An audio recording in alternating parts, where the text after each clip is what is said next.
Hi, I'm Donna Jordan from Jordan Fabrics. Today I'm going to show you how to make a project with fussy cut blocks. I have a lot of beautiful floral blocks here, and Matt is going to show us how to cut out our squares, and then we can get started sewing. Yeah, hi everyone. I wanted to show you today something that I am going to fussy cut. In fact, these I have fussy cut. And fussy cutting, what does that mean? It means taking a particular fabric and cutting around a dominant design. In this case, we received in these fabrics from Westminster Fibers that Kaffe designed for them. And I looked at these and I wasn't sure what we were going to do with them. I decided to fussy cut them, which I have never done. So I'm going to show you what I did. There's many ways to do this, but I'll give you a quick lesson on how I cut them that you may be able to use. The first thing I'm going to do today is put these boards together, and I just simply slide them together as accurately as I can. And this is painter's tape that you can get at any, like Home Depot or Lowe's or anything like that. And I could painter's tape the whole strip. In this case, I don't need to do that. I just want them to stay together. And this painter's tape comes off really nice, never leaves a sticky residue. So that's good. Now, what I did on this fussy cutting, I think is the easiest way. Let's say, it depends how much fabric you get in terms of how many you're going to cut. But I like to use about 45 inches of cloth for this project, which puts me about here. So I'll make a little cut. Open that up a little bit. Cool. And it's not going to have to be perfect. I'm going to be cutting 5-inch squares. And the reason I did 5-inch is because we have patterns, different patterns. I wasn't sure how I was going to use the cloth, but we have different patterns that use 5-inch squares as a central theme. So I'm going to do that. Now I'm just going to take this over and briefly iron it.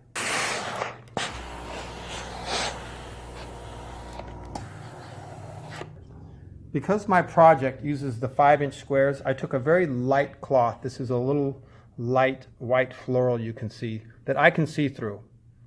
And what I did was, it's 5 inches square. I would go to each particular flower and I'd place it down there, dividing it so that there was just about as much flower showing on this side as this side. And also over here I've got a little more showing.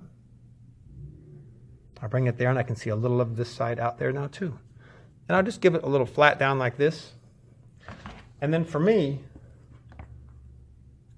I just bring the template right to the edge there of the cloth where it is.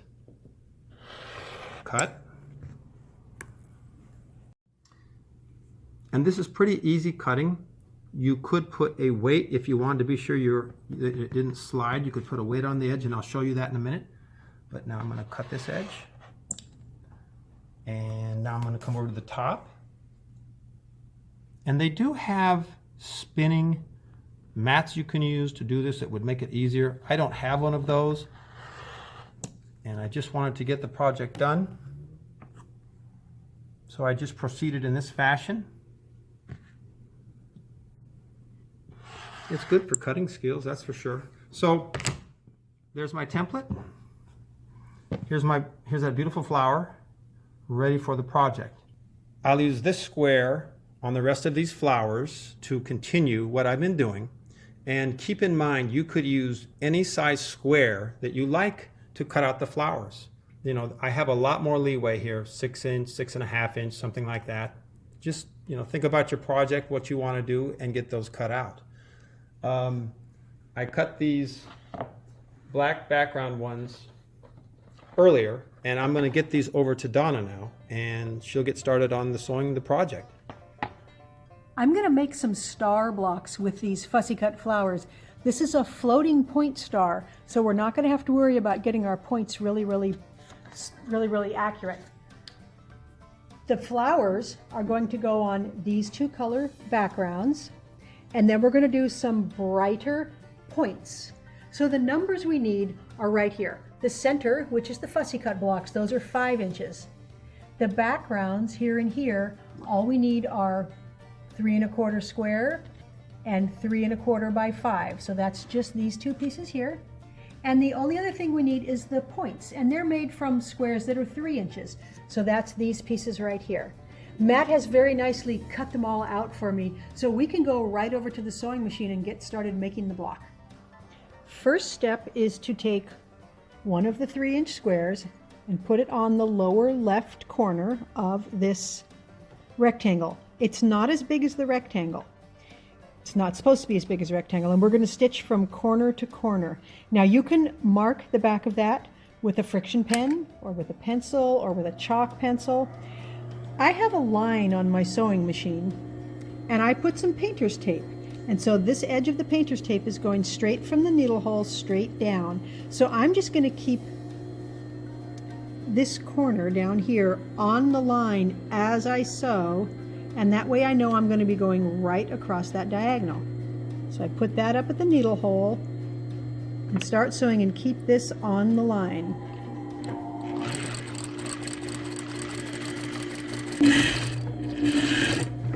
I have all 4 rectangles from one block and I chain pieced them, so I just stitched all the way down. Now we're going to iron them. We're going to iron them flat first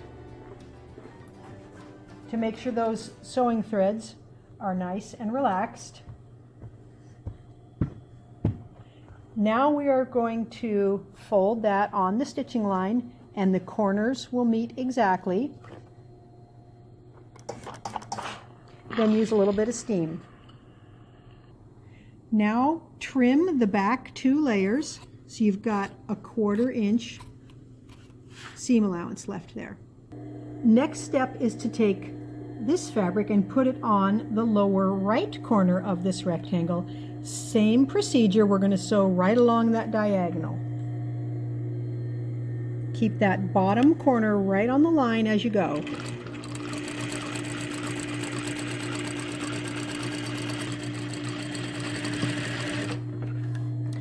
We're going to iron these the same way we did the first side. So this is what it's going to look like. We're going to press that open here and we're going to trim off the back side.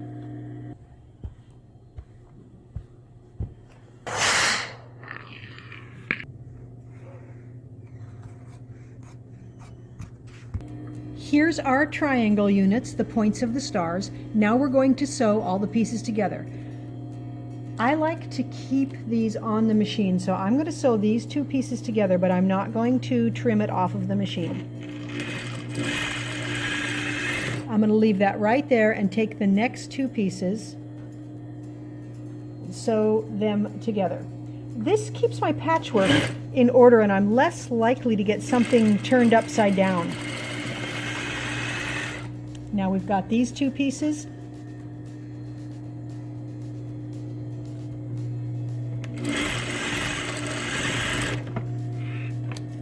Slide that over just a little bit. Now we're just going to open all of these up and sew this last row on here. Now the rows are made, and I like to finger press these. You've got extra bulk here. The seam allowance really wants to go that way, so that we're going to help it along. We're just going to open it up, and even if you don't use your fingernails, you can just slide your fingertip along there. Now this section, because there's extra seams here, it wants to go towards the middle. That's good because it's the opposite direction of what we did here. So both of these are going to the middle. Bottom row, they're going to the outsides again. Now when we sew these seams, the seam allowances are going in opposite directions. They're going to nest, they're going to butt right up, and it's going to make it real easy to match those intersections.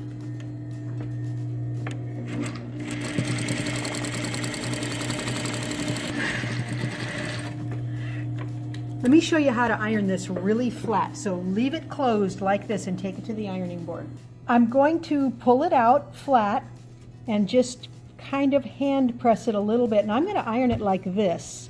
And I'm even going to flip it over and make sure these seam allowances are facing the way I want. And just tug on it just a little bit so it's nice and flat. Now we are going to open up these seams here. You have your choice. You can aim them this way or you can aim them that way. There's a little extra bulk no matter which way you lay it, so you can pick. I like to keep it flat, open it up this way.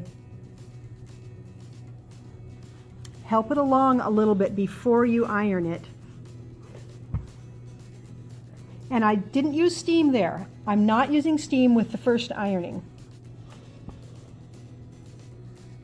Now I'm going to make sure that I've got everything pulled out straight. Just hand block it a little bit. And then I'm going to steam press it.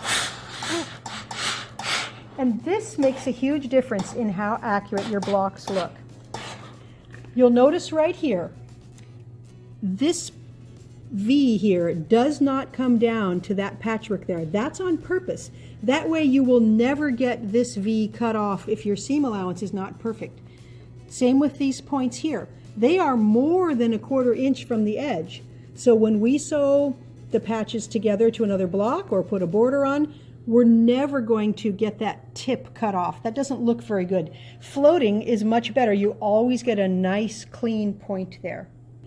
I'm going to make some more of these blocks, and I'm going to do some with the pink flowers, some with these orange, some with the blue, so I have a nice variety of blocks to play with. Then I will either put them into a quilt or a table runner. I think I want to do a table runner. I have one in mind. This is a 10.5 inch unfinished, so it's a 10-inch block. You can even make these blocks and alternate them with other patchwork blocks that you have that are 10 inches. They're really a lot of fun. So I'm going to go ahead and make some more, and then we'll see what we end up finished with. I'm so happy with how the blocks turned out. I decided to put them into a table runner because I had these beautiful, bold Kaffe facet prints that framed them very nicely. The two colors of backgrounds in the blocks give it a lot of dimension and depth, and look, they just look really, really good like that. Of course, I had to go with a big floral print on the back side. It's also a Kaffe facet. Really, really fun. Now I've just got 2-inch borders here, 1.5 inch between the blocks. So you can vary that. Sometimes I'll do bigger borders, but I just wanted just a little framing around here. Really, really fun blocks. They would also make a really nice quilt, so I may take some of the extra fussy cut squares and make up a quilt. Thanks for watching our tutorial today on how to make the fussy cut star block. It was tons of fun. Now we're having a giveaway.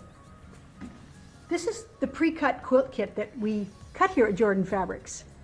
It's got all the pieces. You just pull it out and start sewing, and this is what it makes.